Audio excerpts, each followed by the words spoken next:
മാസത്തിന് ശേഷം പ്രാവിനെ അയച്ചു വിട്ടിട്ടുണ്ട് കേട്ടോ. കൂട്ടുപ്രാവിനെ 2 വൈറ്റും ബ്ലാക്കും ആണ് കേട്ടോ. അപ്പൊ നമ്മൾ ഇതുപോലെ അരിയൊക്കെ ഇട്ട് കൊടുത്തിട്ടുണ്ട്. അത് തിന്നോന്ന് കേട്ടോ നമ്മൾ നോക്കാൻ പോണേ.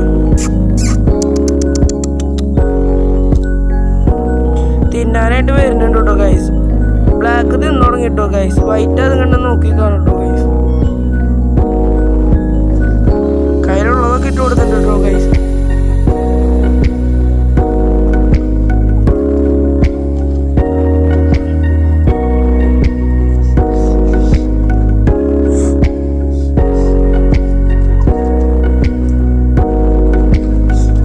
വൈറ്റ് അങ്ങനെ തിന്നാൻ അങ്ങോട്ടും ഇങ്ങോട്ടും മാറി നടക്കാണ് കേട്ടോ ഗൈസ്. ഇങ്ങോട്ട് വരുന്നുണ്ട് കേട്ടോ ഗൈസ് വൈറ്റ്.